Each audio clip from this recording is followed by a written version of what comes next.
60 Minutes Overtime.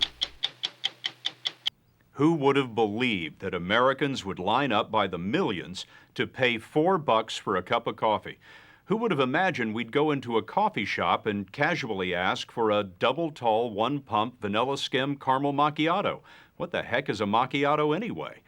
Well, the guy who did believe is Howard Schultz, the star of Starbucks. Schultz is given to leaps of imagination. He had to be. He started out as a poor kid in Brooklyn who sold his own blood just to get through college. Today, as head of a $29 billion multinational corporation, Schultz is not without his critics. Some mockingly call Starbucks $4. But when we met Schultz, we found a salesman and a showman who is creating his own subculture and intends to take the whole world along.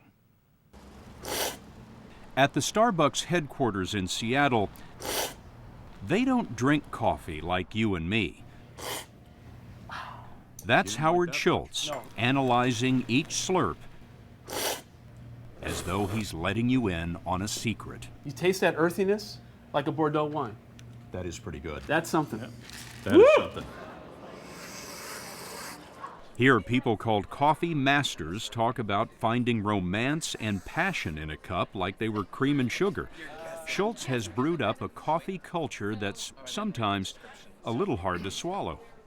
One of our colleagues coined a phrase a long time ago and said, "We're not in the business of filling bellies.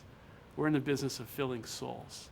Oh, now come on. No, wait a minute. But this is a company. This is a corporation. Okay, Come on. it is a corporation. You're blowing smoke now. No, I mean, this is how we feel. You might say, okay, they're full of crap and you know, this is how we feel. We're in the business of human connection and humanity, creating communities in a third place between home and work. I've got to tell you, I've been kicking around your headquarters here for the last couple of days, and I will admit, if you'll let me use a different beverage metaphor, okay, the people around here really seem to be drinking the Kool-Aid. They really seem to be completely steeped, to use another beverage metaphor, in this philosophy bit. But it's not a cult. This is a corporation. It is a for-profit business.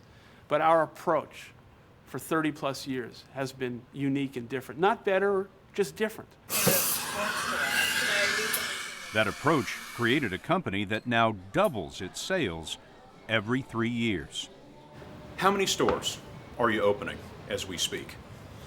We have 11,000 stores in 37 countries.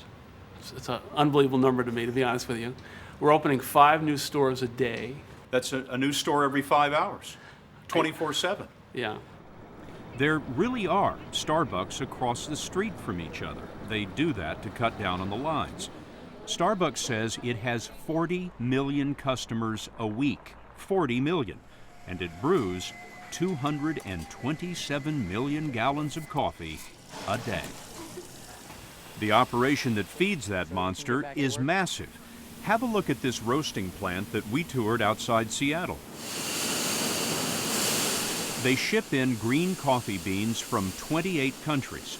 This plant will go through up to 2 million pounds of beans in a week, and there are 4 plants just like this one. Starbucks has become so pervasive, it's spliced itself into the national DNA.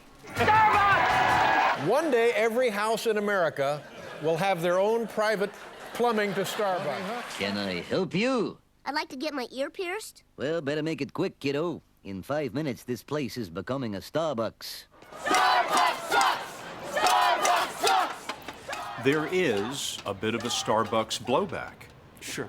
Rolling into town, crushing the life out of the mom and pop coffee shop. Yeah. We are so different, and when people understand that, they welcome us. For example, first off, we created an industry that did not exist. And in our wake, the momentum of Starbucks, so many local and regional companies and mom and pops have not only surfaced, but succeeded. Still, Schultz has felt the wrath of anarchists who trashed a Seattle store in an anti-globalization riot. There is a criticism, and you've heard it, that Starbucks is homogenizing the world, that you're taking the culture out of places in China and Japan and Americanizing them. I've heard that. And it irritates you.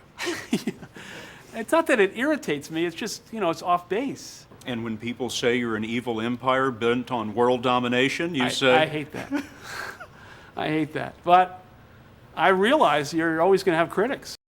The story will continue after this.